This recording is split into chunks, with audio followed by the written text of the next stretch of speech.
I never thought I'd be the guy writing about how I got completely blindsided by my wife's betrayal, but here I am. My name's Jake, and I want to tell you guys how everything fell apart because honestly, I still can't believe it happened. We've been married for 5 years, and up until recently, I thought everything was fine. Sure, we had our occasional arguments, but nothing out of the ordinary. We were happy, or so I thought. My wife, Lauren, is a pretty smart, confident woman. She worked her whole life to get to where she is, and she's always been a bit of a bitch. Not in a mean way, just sharp, quick-witted, and sometimes a little too dismissive of people's feelings. She's the type who acts like she's above everything and everyone, but I loved her. I always believed we had a solid marriage, even if we weren't perfect. We had a kid on the way, and I figured that was going to tie us even closer. Looking back, there were signs I ignored or just didn't want to see. Little things, like her staying late at the office more often, or her phone always being on silent when she was home. I noticed her getting more distant, more irritable, but I chalked it up to pregnancy hormones or stress. Still, I never thought she'd cheat on me, especially not during the pregnancy. That's what makes this so fucked up. One night I was lying in bed scrolling through my phone, trying to wind down after a long day. I usually let Lauren sleep early because she was exhausted, but tonight she was still awake, scrolling through her tablet. I noticed she was acting weird, more restless, sneaking glances at her screen, trying to hide things. I didn't think much of it at first, but then I saw a message pop up on her tablet, one that made my stomach drop. It was from someone named Mark. She didn't have a lot of contacts saved under that name, but the message read, "Can't wait to see you tonight, it's been too long." My heart started pounding. I didn't know what to think. Was she cheating? Was this just some guy she knew from work? I kept my cool, but I couldn't shake the feeling that something was wrong. I stayed up late, pretending to sleep, waiting for her to go to bed. When she finally did, I quietly grabbed her tablet and looked at the messages. That's when I saw it. Dozens of texts and pictures, flirty, suggestive, outright sexual. They'd been talking for months, apparently, and Mark, her boss, was visiting our house every week. I saw the times, the dates. Every week, without fail, he'd come by when I was working late or out of town. She'd lie to my face about everything, saying she was at yoga or shopping, but she was with Mark, getting fucked in our own bed. I froze. My mind was spinning. How could she do this? During our pregnancy, how could she lie so blatantly? I felt sick, betrayed, humiliated. I never thought she'd sleep with her boss, swore she'd never cheat, especially not with someone who she's supposed to work for and respect. But there it was, staring me in the face. All those times she said she was tired, avoiding intimacy, sneaking off when I was busy. She'd been sneaking around behind my back for months, right under my nose. I couldn't believe the woman I married could be so cold, so selfish. It's like she was living a double life and I was just some fool who missed all the signs. That night I kept staring at her tablet, the anger boiling inside me. I knew I had to confront her. I had to hear her lie through her teeth, or maybe she'd finally come clean. Whatever happened, I couldn't keep pretending I didn't know what she'd been doing. The betrayal ran too deep, and I knew my world was about to change forever. The next morning, I woke up feeling like I'd been hit by a truck. My mind was racing, trying to process what I'd seen the night before. I kept thinking about the messages, the pictures, her sneaky little habits. I knew I couldn't let this go, not without a proper confrontation. But I also didn't want to just blow up and accuse her without evidence. I needed to hear her out, get her to confess or lie her way out of it. Either way, I had to do it face to face. I waited until she was in the bathroom, pretending to be busy with some work emails. I took a deep breath, grabbed her phone, and looked through her messages again. I wanted to be sure. I scrolled through. The texts, saw the photos again. They were explicit, raw. They made my stomach turn. It was clear she was having sex with Mark multiple times during our pregnancy.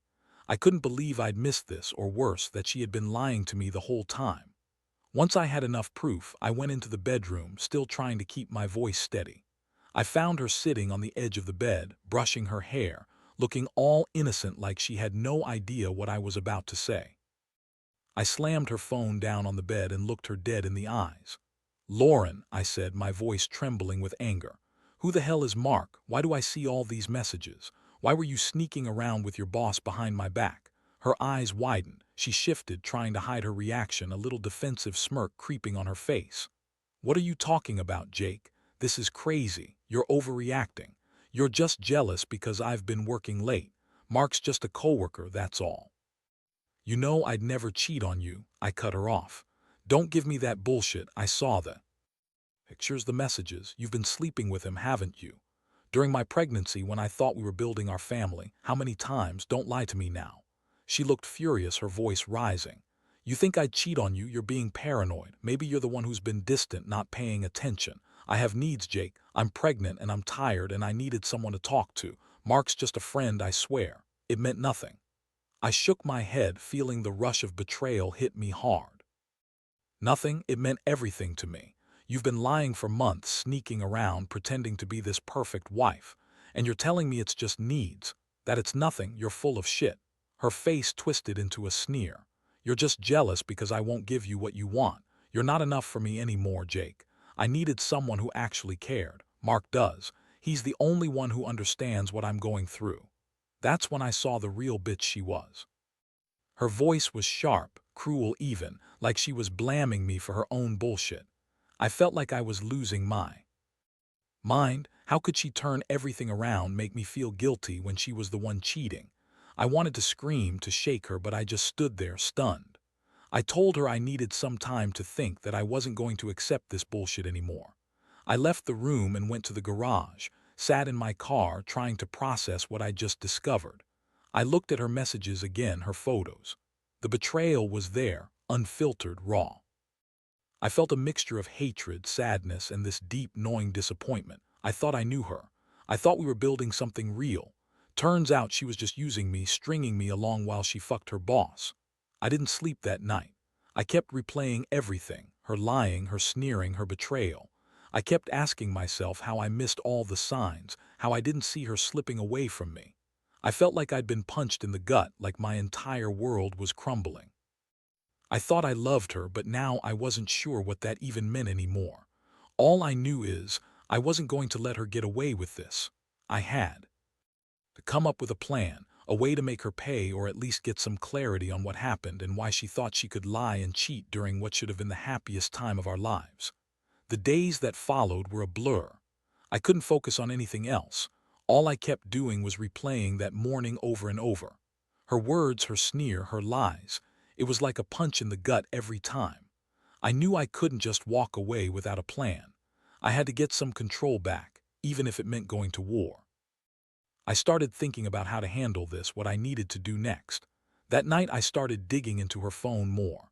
I wanted to see if there was any other proof, any other conversations, anything I might have missed. I was careful, sneaking around, trying not to get caught. I found more texts, hidden in secret folders, more pictures of her and Mark, more times they'd met up when I was supposedly at work or away on business. The thing that pissed me off the most, she lied about everything. Said Mark was just a friend, that she'd never cheated. Yeah, right, like I was stupid. But what really pushed me over the edge was how she continued to lie even when I caught her. I remember one night I confronted her again and she looked me dead in the eyes and said, "You're just overreacting, Jake. This is all in your head.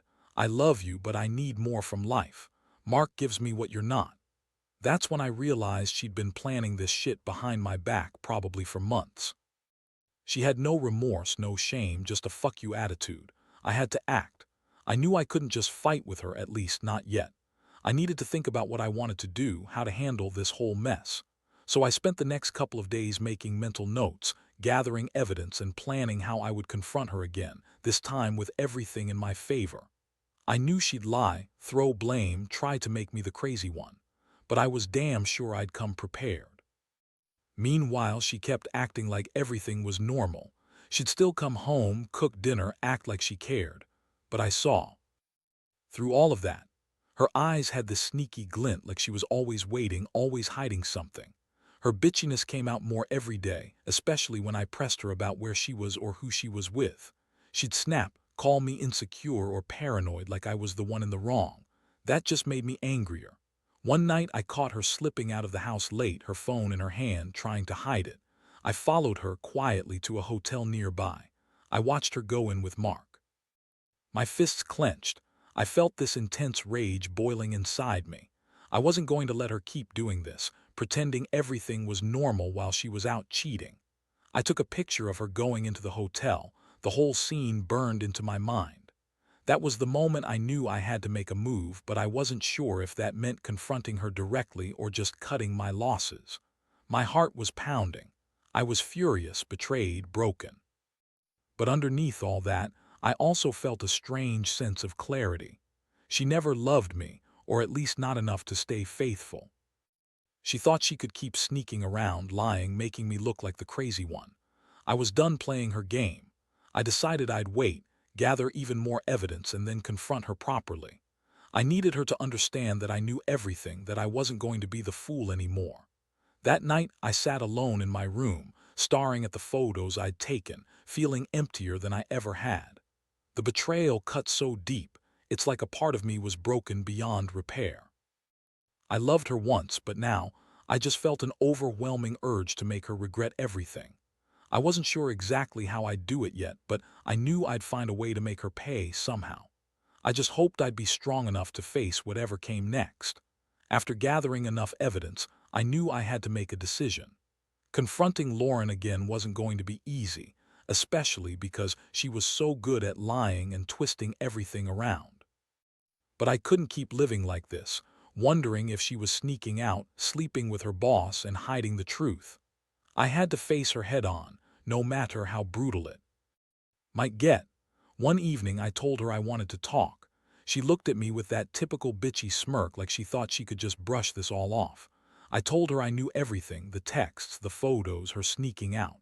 I pulled out my phone, showed her the evidence I'd been collecting. Her face twisted in shock, then anger, then outright contempt. "You're a psycho," she spat, her voice sharp. "You're just jealous because I don't want to be stuck in some boring, fucked-up marriage where I can't be myself. Mark's the only one who understands me. You're just insecure and controlling." I felt the heat rising in my chest. "You're full of shit. You've been sleeping with your boss, lying to my face during my pregnancy. Don't sit there and tell me I'm jealous or insecure. I saw everything. You're a cheating bitch." Her eyes flashed with something cold and vicious. "You think you're so perfect, don't you? Well, newsflash, Jake, I never loved you that much. I only stayed because of the baby, and even then I was miserable. Mark makes me feel alive. You're just a boring, controlling husband who can't satisfy me anymore." I couldn't believe what I was hearing. That was the moment I realized she had no remorse. She wanted to justify everything, to make me the villain. I felt like I was about to explode. I told her that enough was enough, that I was done with her lies and her games. I said I'd be filing for divorce, and she could go ahead and pretend she was the victim, but I wasn't going to be a part of her betrayal anymore. She scoffed, pushing past me and heading for the door. "You're making a huge mistake, Jake. You're just bitter because I don't want you anymore. Mark's better than you could ever be." Her words stabbed me, but I refused to let her see how much she'd hurt me. That night I stayed up late thinking about my next steps. I knew I had to be strategic. I didn't want her to spin this into some "he's crazy, he's stalking me" story. So I reached out to a lawyer the next day, started the divorce process. It was hard, really hard, to accept that my marriage was over, but I knew I couldn't stay with someone who was so manipulative and selfish. The pain was intense, but I also felt a strange sense of relief. I was finally taking control.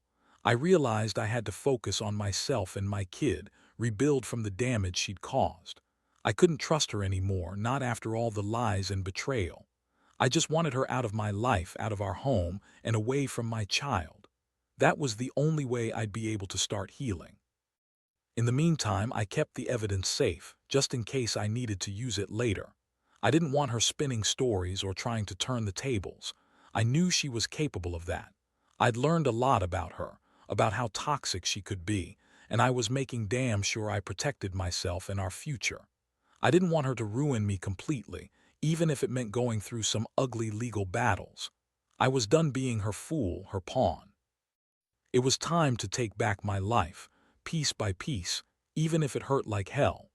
The divorce process wasn't immediate, but it moved faster than I expected once I had all my evidence in. A clear plan, Lauren, of course, tried to act like nothing was wrong at first. She kept pretending that she was the victim, that I was overreacting, and that she'd been forced into some stupid mistake. She threw tantrums, yelled, even tried to guilt-trip me about the baby, saying I was ruining her family and that she loved me. But I saw through her bullshit now. I knew the truth, and I wasn't about to let her manipulate me again. When I finally went to see my lawyer, I laid everything out, her texts, her photos, her late-night trips, the hotel receipts. I wanted her out, and I wanted full custody of our kid. I told her I'd be exposing everything if she kept playing these mind games. She responded with her usual snark, calling me a crazy jealous husband, saying I was just bitter because she'd found someone who actually cared about her. I didn't even bother arguing. I knew she was trying to spin it all, but I had enough proof to shut her down. The court dates came and went, and I was awarded temporary custody of the baby, with Lauren getting supervised visits. It was a huge relief. At least I knew she couldn't get to him or do anything more manipulative. I kept my distance from her, focusing on my own mental health and trying to be the best dad I could be. It wasn't easy. Every time I looked at my kid, I'd think about everything I lost, the trust, the future we'd planned, the idea that I'd married someone I thought loved me. Lauren, on the other hand, didn't take long to show her true colors. She started showing up at the house unannounced, trying to guilt me into letting her stay, crying about how she made a mistake and how she still loved me. But I wasn't buying it anymore. I knew her game. She was trying to manipulate me into taking her back, but I was done. I had lost all respect for her, and I wasn't going to let her ruin my peace again. Over time, I started to rebuild my life. I took a step back from the anger, the sadness, the betrayal, and focused on what mattered: my kid, my health, my future. I realized that I'd been a fool to trust her so blindly. She wasn't the woman I married. She was a selfish, dishonest person who thought she could have her cake and eat it too. That realization stung more than I can say, but it also gave me clarity. Looking back, I learned a lot through this mess. Never ignore the little signs. Sometimes they turn into big, ugly betrayals. Trust is fragile, and once it's broken, it's nearly impossible to repair. I also learned that revenge isn't always necessary, but sometimes you need to take control of your life and make the decision to cut out the toxicity. It hurts like hell to let go of someone you loved, but staying would have only meant more pain in the long run. Now I'm focused on healing, on making sure I don't let her or anyone like her get that close again.